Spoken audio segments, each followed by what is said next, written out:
Не купувайте домашна автоматизация преди да направите това. Чудили ли сте се как да превърнете къщата си в интелигентен, ефективен и сигурен дом? Днес ще споделя с вас ефективен метод за отключване на пълния потенциал на домашната автоматизация. Направете проучване. Самата аз, като собственик на жилище, знам колко непосилно може да бъде навигирането в света на интелигентните домашни устройства. Но повярвайте ми, с правилното проучване можете да създадете наистина интелигентен дом, който подобрява качеството ви на живот, оптимизира консумацията на енергия и гарантира безопасността на вашите близки. Помогнали сме на много собственици на жилища, точно като вас, да вземат информирани решения и да постигнат безпроблемно интегриране на технологията за интелигентен дом в живота си. Здравейте! Аз съм Ради. В това видео ще научите как силата на проучването ви насочва към най-добрите продукти за интелигентен дом, как да използвате ревюта, сравнения и независимо тестване, за да вземете информирани решения, невероятните предимства на домашната автоматизация от удобство до енергийна ефективност и повишена сигурност. И дори ще разкрия най-доброто устройство за интелигентен дом, което преобрази собствения ми дом. Представете си, че се събуждате в къща, която автоматично се настройва според вашите предпочитания, от идеалната стайна температура до любимия ви сутрешен плейлист. Какво ще стане, ако можете да наблюдавате и контролирате сигурността на дома си от всяка точка на света, направо от вашия смартфон? Възможностите са безкрайни и аз ще ви ги покажа как да ги отключите. Когато за първи път започнах моето пътешествие в домашната автоматизация, бях поразена от огромния брой налични опции.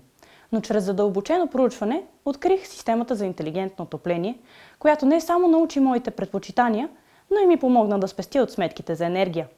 Усещането за комфорт и контрол, което предоставяше, е невероятно и много различно от това, което беше преди. И това е само началото на това, което е възможно, ако отделите малко време и направите проучване. Добре, да се вземем с работата. Как всъщност провеждате ефективно проучване за вашите умни домашни устройства? Има 5 ключови аспекта, които ще направят нещата за вас много по-лесни. Първо, определете вашите нужди и приоритети. Запитайте се, какво наистина искам от моя интелигентен дом?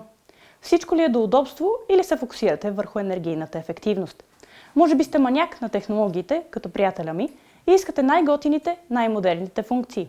Каквото и да е, направете списък на вашите задължителни и добри неща. Повярвайте ми, това ще направи живота ви много по-лесен. Сега, ето къде става готино. Отзиви от клиенти, те са като да имате куп приятели, които вече са изпробвали продуктите вместо вас.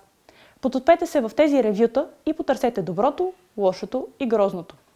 Хората възхищават ли се на определена функция? Има ли често срещан проблем, който продължава да изниква? Използвайте тези прозрения, за да стесните възможностите си и да намерите най-доброто за вас. Но чакайте, има още. Не забравяйте да сравните характеристиките и спецификациите. Това е като виртуален сблъсък между най-добрите съперници. Подредете ги един до друг и вижте как се подреждат по отношение на съвместимост, лекота на използване и всички предимства. Може да се изненадате, кои от тях излизат на върха. Ето един съвет. Не разчитайте само на резултатите от независими тестове. Вместо това, разгледайте безпристрастни мнения от експерти в областта. Понякога те изпробват устройствата ви и дават информация за ниво на производителност, надежност и дори сигурност. Това е като да имате доверен съветник непрекъснато до вас. Не на последно място, помислете в дългосрочен план. Не искате да инвестирате в устройство, което ще остарее след година, нали? Търсете марки с солидни резултати и ангажимент за качество. Проверете тяхната поддръжка на клиенти и вижте дали предлагат редовни актуализации. И не забравяйте да вземете предвид дългосрочните разходи. Не искате изненадващи такси за абонамент да ви изненадат. И така, ето ги 5 ключови аспекта на проучването за интелигентен дом. Като се фокусирате върху тези области, ще можете да вземете информирани решения и да създадете интелигентен дом, който наистина работи за вас.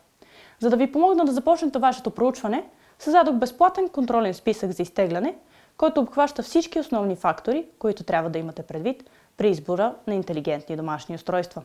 И като бонус ще споделя моите топ 3 съвета за създаване на безпроблемна и ефективна настройка на интелигентен дом.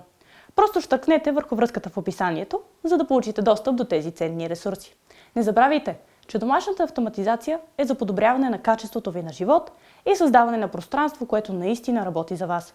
Като се възползвате от възможностите на съвременните технологии, вие сте на път да отключите пълния потенциал на вашия интелигентен дом. Така че започнете вашето проучване днес и не забравяйте да се абонирате за нашия канал за повече съвети, трикове и вдъхновения. До скоро!